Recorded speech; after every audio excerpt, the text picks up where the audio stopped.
Welcome to Moments with Marianne. This is your host, Marianne Pastana. We're here today with special guest, Billy Van Zandt, who's here to share with us his new book, Because It's Funny. So do you know this comedy mastermind that's behind many of our favorite TV shows and plays?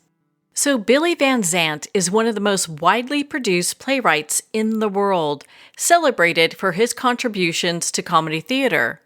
Van Zandt co-wrote 25 plays with his late partner, Jane Millmore, including the international hit You've Got Hate Mail, the off-Broadway slapstick tribute Silent Laughter, the cult classic Drop Dead, and the enduring farce Love, Sex, and the IRS. So let's welcome to the show, Billy Van Zandt. Thank you very much. Very happy to be here. Oh my gosh, what an honor it is to have you here and to talk about this book. So, what inspired you to write this? This book is all about the plays that Jane Millmore and I have written over the years. We were together 46 years. We did 25 plays, and they're done all over the world now. I wanted to pay tribute to the people who helped us create all those shows. I wanted to pay tribute to Jane, who's passed away 4 years ago. And between that book and my first book, which is Get in the Car, Jane, those two, first one is about the TV shows that we did, and this one is about the plays that we did. And between the two of them, you get a full picture of how we work together, who we are, and a lot of funny, very funny backstage stories of how we put everything together and all the things that have gone wrong and all the things that have gone right and all the great people we've worked with. Well, I'm so sorry for your loss. I mean, both you and Jane are such creative people, and my goodness, to look at the partnership that you've had, what do you think was your secret sauce to this chemistry that you guys had, this creative chemistry?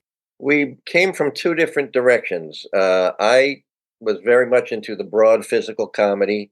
Jane was very much into realism. So we would combine the two. That's the best way to do physical comedy. Anyway, the comedy has to be true, and you have to believe what you're doing, as insane as the stuff may be.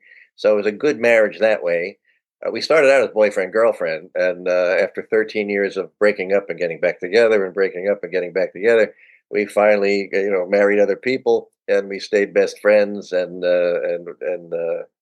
It's been that's an interesting story in itself. Maybe that'll be my next book, but it was a great business marriage, and great friends, and I don't think I would have been as successful without her. I really don't. Well, I think she would be honored by the tribute that you've written in this book. It's such a great read. You have crafted this so well. Is there a story you can share with us about your combined creativity? Yes, the broadest show we did was a show called Silent Laughter, which we did off Broadway, and that started all our combination, the combination of all our talents, I guess, changed from show to show. Um, but in Silent Laughter, I wanted to do something broad because I'm a big Buster Keaton fan, and Chaplin and Fatty Arbuckle, all those guys. I thought, God, I'd love to do something like that one day. And Jane said, "Why don't we do one on stage?" I said, "On stage? What are you talking about?" And she said, "Well, we'll just do it on stage." And anything that's difficult, I know is the right thing to try. Anything that scares us was always the right thing to try. And with Silent Laughter, we did a slapstick comedy live on stage, in black and white. We did, the costumes were gray, black, and white. We did very broad physical gags that were really tough to do, but luckily we worked with the same people for now almost 50 years, and I have really talented comedians in our company. So we were able to pull this off. The title cards over our heads with the dialogue written on it, like you would read in a silent movie. And we had a theater organ. A great guy came in, Ralph Ringstad, and he played along with our actions. It was phenomenal, and never would have done it if Jane hadn't said, "Do it, Billy." Do it. So, and she would keep the story as broad as the story was. She kept it grounded, and that made it all the better. And so we introduced a lot of younger people to the great silent movies. And the fun thing for me about that play, it's now done in a lot of deaf schools all across the country, which is really cool for me. Wow, that is so inspiring. But it also says a lot about the dynamics the two of you had working together because I can only imagine how difficult it was to bring that play to life. Oh, yes. Oh, yes. I also realized, even though I pulled it off, I realized I'm not Buster Keaton. I couldn't I couldn't, I had to stretch a lot before that show, and I went through Gatorades by the dozen every show. And the fun part for that show for me was it ended with a 100 pie fight on stage every night, and, that was fun. I we we had trouble thinking, okay, how do we do the pies? Because you can't have real pies under the stage lights. They have to be made ahead of time. They're going to melt and all this stuff. So we ended up getting Gillette foamy shaving cream, and we did those on all the pies because they stayed together under the lights. And I thought we were going to run so long. I bought so much Gillette foamy shaving cream that after the show closed, I was still using that shaving cream like 9 years later because we unfortunately, we opened very close to 9/11, so the theater audiences weren't coming to see any shows, and we lasted, I think, 8 weeks on that show, but I thought we'd run forever on that, so I had I but I had a lot of shaving cream after that show. Well, I'm sure had history been a little bit different, I'm sure that that show would have lasted longer from the sounds of it. It sounds like Yeah. such a profound show. And what really drew you to this balance of like humor and storytelling? Well, we started both of us started out as actors, and, I was always writing, always when I was 15, I ran a children's theater company out of, a local theater where I grew up, and, but when we were adults and I was out in we were out in California and I was working on a movie and had very little to do and the auditions were few and far between and we said let's write ourselves a show, you know. So we did and that was Love, Sex and the IRS. That's now done all over the world in many different languages and but that was all about us showing off as actors really and that's the first couple shows were like that until I realized, oh, we should actually write a show that the story is more important than what I do on stage, you know. So you can see the if you read all our shows in order, you can see the learning curve of how we learned to write. Uh, but all the early shows were farces. I was uh, I was inspired as a kid. I was inspired by Lucille Ball and I Love Lucy. I studied that so deeply. I learned how to write by studying the scripts and how they structured them. I learned timing by watching the actors. I learned camera angles. I learned everything from that show. And our early shows were a lot like those shows. They were very broad farces. And about our sixth show in, we started veering off into doing things that was like, oh, what if we do this? What if this sounds scary? Let's try that. We wrote a musical because we thought we'd try it. Nobody told us we couldn't. Um, we've always, both of us were always. I sort of equate this to the Lucy Ricardo character in a weird way. Um, I've always jumped in with both feet and then figured out how I was going to do something um, and that's paid off. So there's if something scares me, I want to do it. If I'm not sure about something, I want to do it. Just surround yourself with good people and try and work with people who are better than you, so it elevates your game a little. And that's been the way we've always worked. I think the one I remember from Lucy is the chocolate factory. I think that's one of my favorites. Yeah. Too, me too. I got to know Bob Carroll Jr. and Madeline Davis very well, who wrote those shows. And I eventually got to meet and work with Lucille Ball, which was a joy for me. They say never meet your idols, and this was the complete opposite of that. I'm so glad I met her. She was everything I wanted her to be. Um, and I'll tell this quick story about her. When I first came out I had just finished filming Jaws 2, and we were out in California, and I had to do retakes for the movie. So Jane and I were together. We got in the car from the airport, and I drove straight to Lucy's house. She said, "What are you doing?" I said, "I have to. She's the reason I'm doing this. I want to meet her. I want to. Maybe she'll walk out and I can see her or something." We pull up. It was now it's called stalking. Back then, it was being a fan. But anyway, so I drove to her house, and I started to get out of the car. And Jane said, "What are you doing?" So I have to meet her. And I walked up to the and Jane hid under the dashboard. And I walked up to the door and I knocked on the door. A houseboy answers the door. I said, Billy Van Zant's here to see Lucille Ball. And he slammed the door in my face, said she's not home. Slammed the door in my face. We got back in the car and drove away. 10 years later, I was invited by Lucy to her house, same house. I'm inside. We're talking about all the different people she'd worked with and the Marx Brothers and all this. And I said, "Did you ever meet Charlie Chaplin?" I said, "I can see his influence in your work, but I don't see any, I've never seen a picture of the two of you together." And she said, "No, I never met him, but I'll tell you a funny story. I found out where he lived, and Gary and I, my husband, Gary and I were in Switzerland. We found out where he lived, and we drove to his house. And I started to get out of the car, and Gary said, "What are you doing?" She said, "I have to meet him." And Gary hid under the dashboard, and I walked up the walkway, and I knocked on the door. Big fat housekeeper answers the door. I said, "Lucille Ball's here to see Charlie Chaplin." She said, "He's not home," and slammed the door in my face. The exact same story. It's the exact same story. And I didn't tell her my part of it because we had just, prior to talking about all the other stuff, we talked about the fact that her house was very accessible to the street.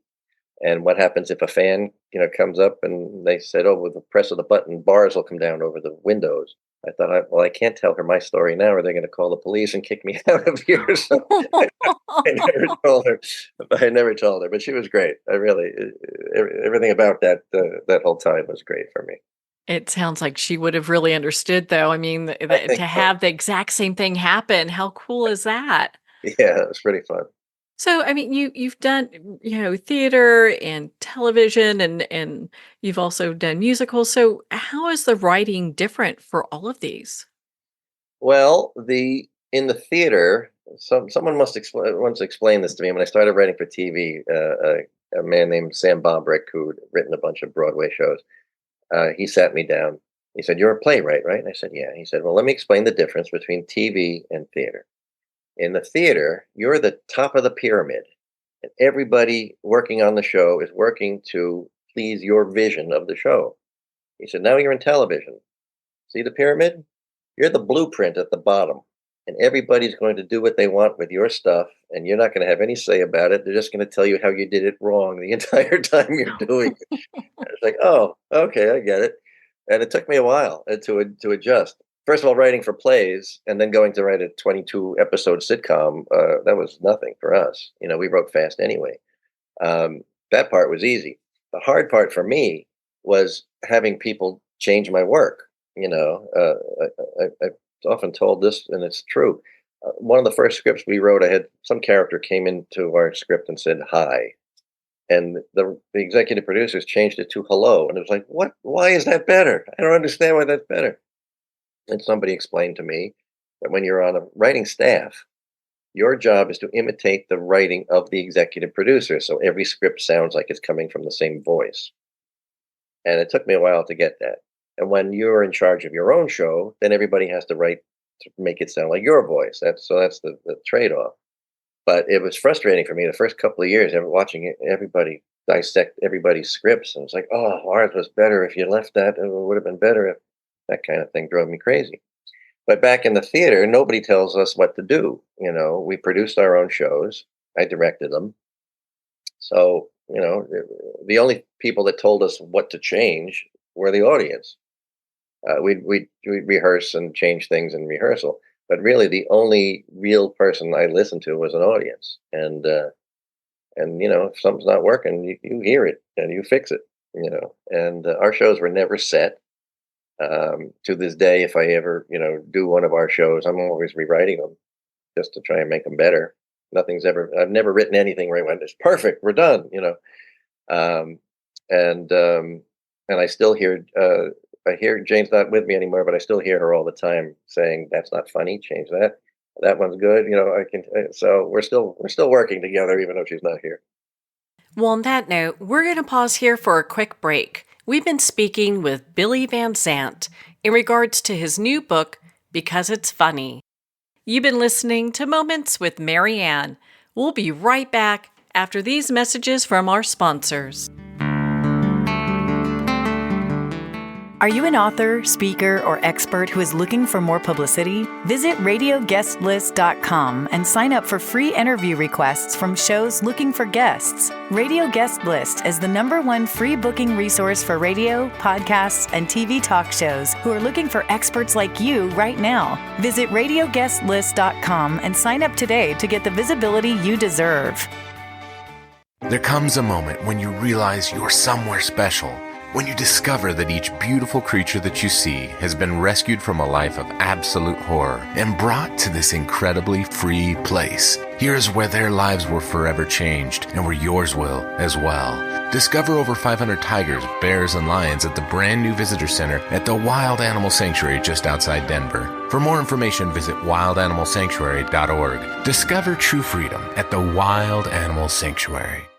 It's one thing to become attached to your perfect home, but what do you do when that home becomes attached to you? A family in dire need of a fresh start, a mysterious house tied to the past. Buried deep within the foundation of the old Far Hill Manor lies a centuries-old secret. Dark forces or something stronger just waiting to be discovered. Caretaker, a supernatural thriller by breakout authors R.J. Halpert. Internationally recognized and award-winning author Judy Goodman works and teaches outside the box of limited thinking. Working with people from every walk of life, her goal is to empower you to be the best you can be, no matter what the challenge is. Born with the gift of seeing beyond our normal vision, she has an extraordinary gift of working with every challenge. Teaching beyond conventional wisdom, her work is described as life-changing. Visit judygoodman.com. That's judygoodman.com.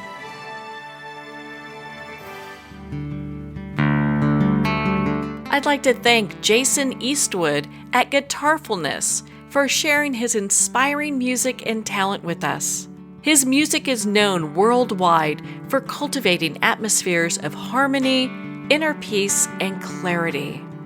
Visit Jason's website at guitarfulness.com. Join his newsletter, be part of his community, and download his music.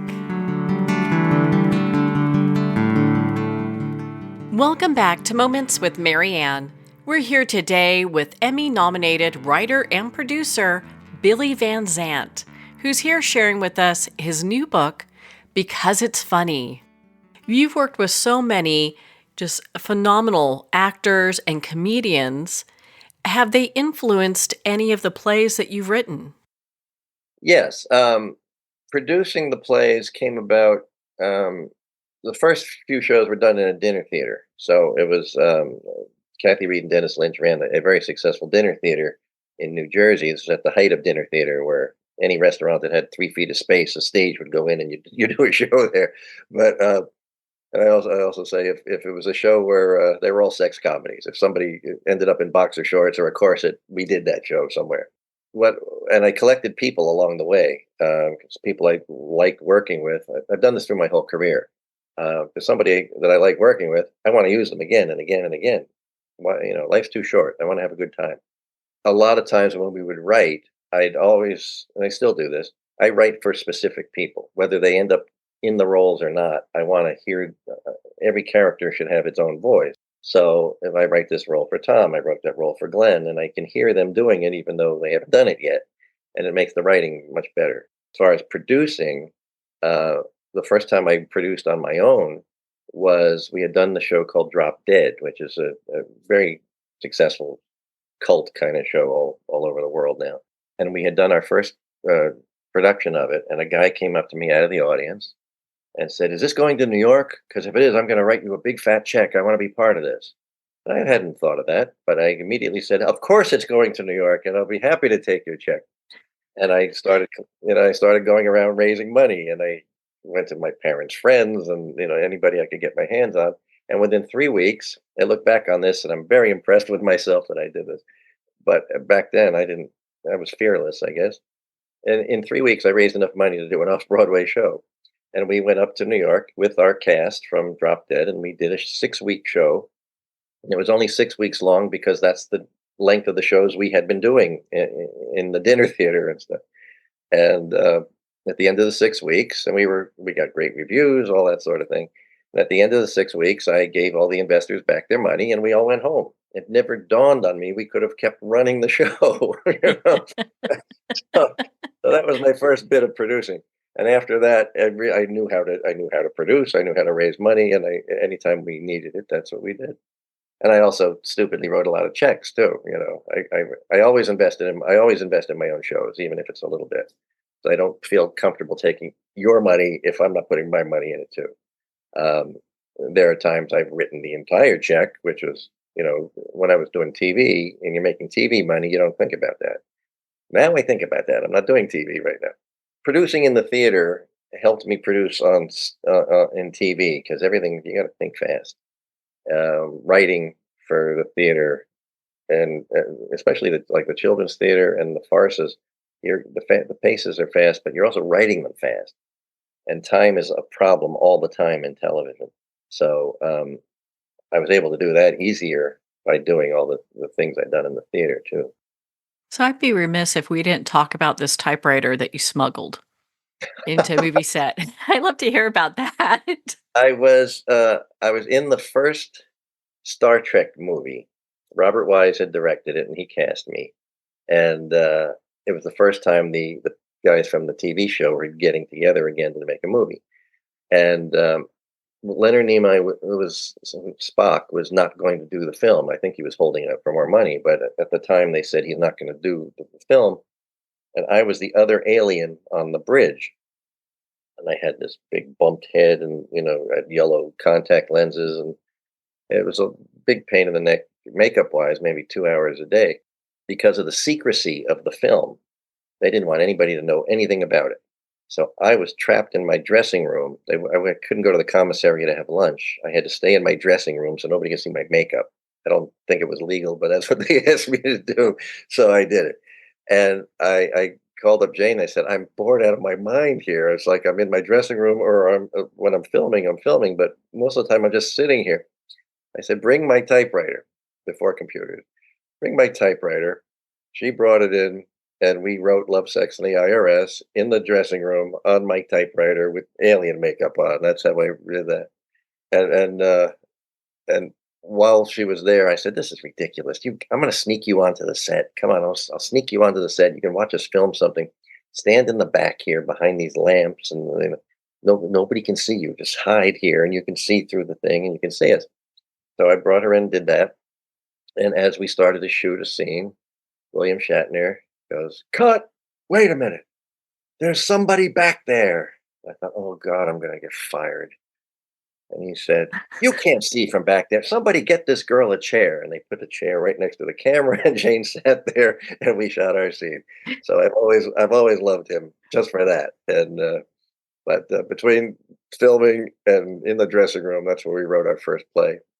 And again, we wrote our first play because we weren't doing much as actors back then.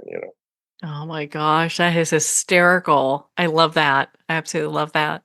What do you want readers and our listeners to take away from because it's funny? How much fun it is putting on a show, how much love they should have for community theater, who do most of our shows. Um, if you go on our website, there's a thing called Around the US and another one called Around the World.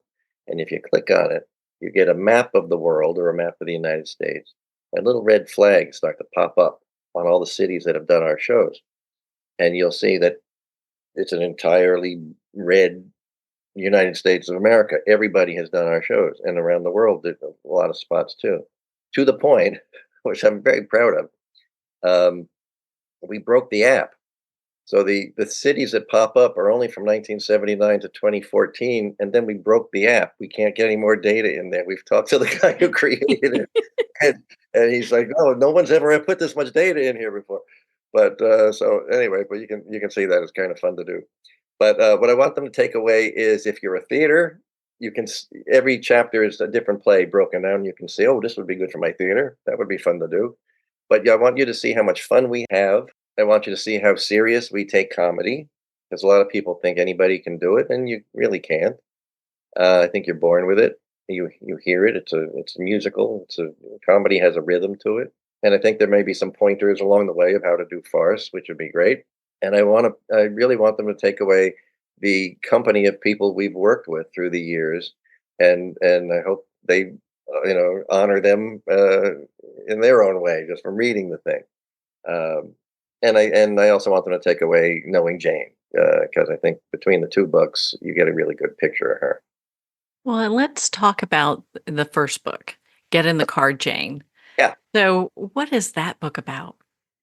that was this started about God, how long ago?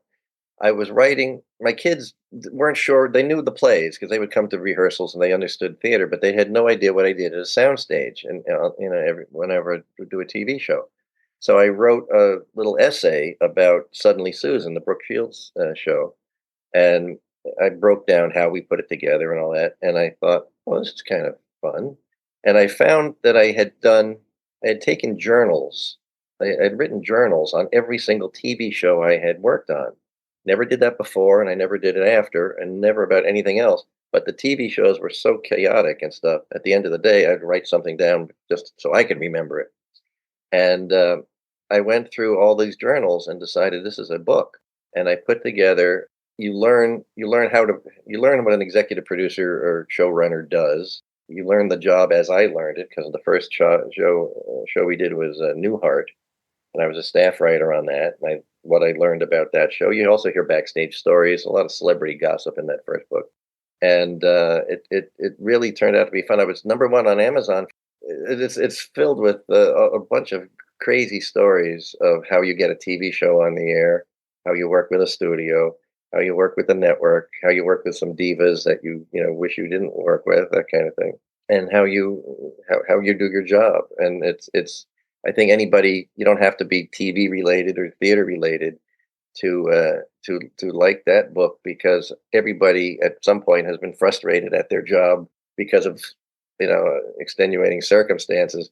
I think they can relate right to that in the book, because putting together a sitcom, I often say, I don't care how bad a TV show is when you see it on the air. I'm happy for the person that got it there because I know all the hoops they had to jump through to get there. Um, so good luck for them. Good for them. Because the frustrating part of working in television, which is all throughout the book, is you're getting micromanaged by studio people and network people who have never done a comedy in their life. They don't know how to work an audience. They don't know what's funny, what's not funny. But they're telling you what to do. So you have to sort of get through it. One of the reasons I did TV and theater at the same time, I would do the TV and I'm answering to other people, and they're right, they're paying for the show. And then on the TV hiatus, I would go back to New Jersey and introduce a new show. We did that 33 straight years. New show every May and June. That's how we introduced our shows. Then we'd either take them to New York or we just publish them and let other people do them. It was the TV stuff was really interesting to me because some of it was fantastic and a few things were not so fantastic, and it's all in the book. Is there a behind the scenes moment you can share with us? Sure. Let me think. Yes, one of the worst shows we did was not our show. We were hired to do this show, and we were supposed to be co-executive producers, which means you're second in charge. But the showrunner did not know what they were doing at all and wouldn't take advice from anybody. So you would work 7 days a week till 4 in the morning on a terrible show. And you couldn't change anything because this person couldn't make up their mind one way or the other about anything, not even what to order for lunch.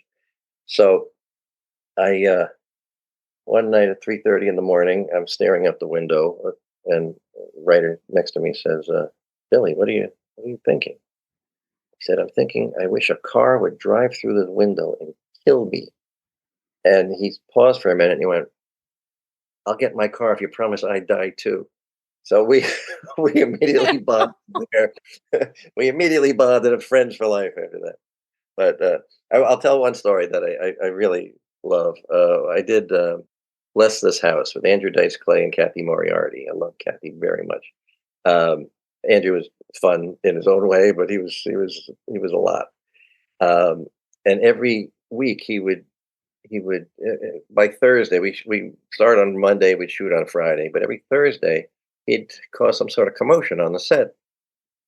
I said, "What is that about, Andrew? You don't, he didn't know his lines. He would show up late. It was always on Thursday." And I realized that's because he had to know his lines and didn't. So he'd make up some sort of excuse to stall and all that. So one week we had the Broadway legend Elaine Stritch on the show, which I loved. I loved her. It was a very difficult week. She was tough. That's the first day the AD picked her up, the PA picked her up. "Good morning, Miss Stritch." She said, "There'll be none of that." We get to the studio and she sees a couch. "Get that couch out of here. I'm not here to entertain people." Okay. So it was that kind of a week. And then on one Thursday, I'm called down to the set because she had a problem with something. And I see Andrew sitting quietly in the corner. I said, "Wait a minute, Andrew, come here. Every Thursday, you show up late. You don't know your lines. You're a pain in the neck. Why this week are you suddenly so professional? You're on time. You know all your lines. What's the deal?" And he pointed to Elaine Stritch and went, "There's only room for one." So I will say it was the best show we did of that season. She was fantastic, and I would have worked with her again. But so you never know how things are going to go on a week to week basis. But there's always something going on. It sure sounds like it. Well, both your books are just phenomenal reads. Thank you. Oh my goodness. Yes, Billy. And where can our listeners connect with you and be part of your community and learn more about your work? You can go to our website, which is vanzantmillmore.com. You can see all the different TV shows we worked on. You can see all the different plays, and there's connections to, if you want to look at scripts and that kind of thing. So pretty much we're contained right there. Yeah, you'll find us on vanzantmillmore.com. Well, Billy, thank you so much for taking the time to be on the show with us here today. A pleasure. You were fun. Thanks. Well, thank you, Billy. It's been such an honor to spend this time with you and to talk about your two books, Because It's Funny and Get in the Car, Jane. Both books are available at Amazon, Barnes & Noble, and everywhere books are sold. And remember, support our indie bookstores. Well, we're at the end of our time today. I'd like to thank everyone for tuning in. You've been listening to Moments with Mary Ann, where we make every moment count.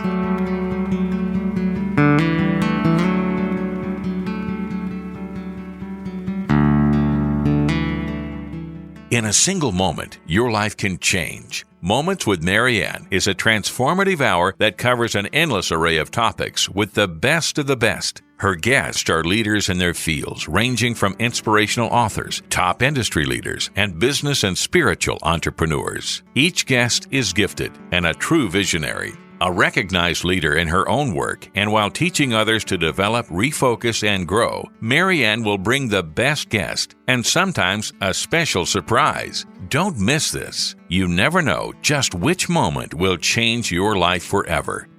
Make sure to tune in and visit momentswithmaryann.com for more information.